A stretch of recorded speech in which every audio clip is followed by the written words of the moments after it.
The Galactic Academy of Velhorus Prime was, by any standard measure, the most prestigious institution of learning in seven-star systems. Its halls were carved from living crystal that hummed with ambient energy. Its students came from 43 recognized species. Its faculty included 3 Nobel equivalent laureates and 1 actual god, retired, adjunct position, Tuesdays only. And in the middle of all that cosmic grandeur, Mirachin sat alone at a lunch table, eating a protein bar she'd brought from home. Not because no one had invited her, because the protein bar contained capsaicin levels that would hospitalize most of her classmates. She was, after all, from Earth. Cole Vasquez noticed her on the 3rd day. He was hard to miss himself. A Drethkin, nearly 7 feet of iridescent blue chitin and compound eyes, from a civilization that had been spacefaring for 11,000 years. He was also, by the social mathematics of the Academy, at the very top of the student hierarchy. Old money. Old species. The kind of alien who had grown up believing that the universe owed him courtesy simply because his ancestors had charted most of it. He slid his tray across from Mira and sat without asking. "You're the human," he said. It wasn't a question. His translator bead rendered his clicks and hisses into perfectly accented English, which somehow made him sound even more condescending. Mira looked up from her protein bar. She had dark eyes, calm, flat, the kind of eyes that didn't give anything away. "Cole Vasquez, meet Mira Chun," she said. That's typically how introductions work. Several nearby students went very still. No one spoke to Cole that way. Cole smiled. At least, his mandibles arranged themselves into what passed for a smile among Drethkins, an expression that, back on his homeworld, meant you are beneath my notice, but I will engage anyway. "You come from a class, for Deathworld," he said, as though reading from a file. "Barely a century of spaceflight. No psionics. No chitin. No venom glands. Average lifespan," he paused for effect, "a mere 80 years. And yet here you sit, at my academy." "Humanities Academy," Mira said pleasantly. "We pay tuition too." Cole leaned forward. "I've studied your species. You're fragile. Soft. Your planet tried to kill you for 4 billion years, and the best you managed was tools. Fire. A few rockets." He gestured at her protein bar. "Is that actually food, or are you practicing to digest rocks?" "Chili chocolate peanut butter," Mira said. "Want some?" Cole blinked his compound eyes. "No." "Smart." She took another bite. "It would dissolve your stomach lining." He laughed. It was the kind of laugh that carries a crowd, and sure enough, 3 Drethkin friends at a nearby table echoed it. "Humans," he announced to the room, "always overstate their resilience. Your kind are museum pieces. You were given your place in the galactic community out of pity. Everyone knows it." Mira set down her protein bar. She looked at him for a long moment, the way a person looks at a math problem they have already solved in their head. "Cole," she said, very quietly, "I'm going to tell you something once." He smirked. His mandibles curled in that particular expression of aristocratic amusement. "And what is that?" "Don't." The single word hung in the recycled air of the cafeteria. Cole laughed again, louder this time, playing to the audience. "Don't what, little Deathworlder?" Mira picked up her protein bar and finished it in 2 bites. She crumpled the wrapper, stood up, collected her tray, and walked away without another word. Cole watched her go. Then he looked at his friends. Then he laughed a 3rd time, though it was somehow slightly less convincing. He should have listened. The thing about humans, the thing that 11,000 years of Drethkin spaceflight had somehow failed to teach Cole, was that their warnings were not emotional displays. They were not posturing. When most species issued a warning, it was the opening move in a negotiation. When a human issued a warning, it was the final courtesy before action. Cole spent the next week making Myra's life difficult in small, precise ways. He used his social capital to ensure she was excluded from study groups. He filed a formal complaint with the housing committee suggesting her dietary requirements were a biohazard concern. He made comments in class, subtle, plausibly deniable things, that positioned her as the token primitive, the charity admission, the mascot. He was very good at it. He'd had practice.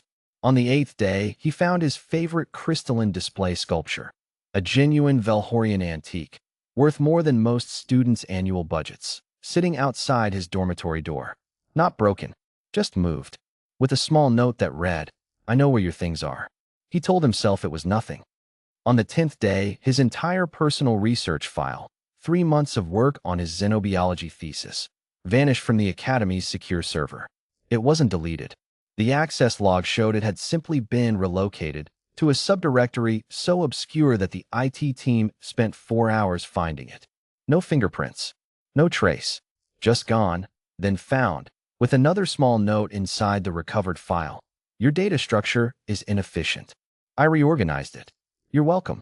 He filed a complaint. The Academy's security division reviewed the logs.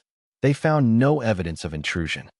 They found, instead, evidence of someone using a legal access pathway that Cole himself had accidentally created through a permission error 3 weeks earlier. A vulnerability no one had noticed. No one except Mira. On the 12th day, Cole went to confront her. He found her in the Academy's botanical research greenhouse, the one that maintained Earth analog plant specimens under elevated pressure and oxygen.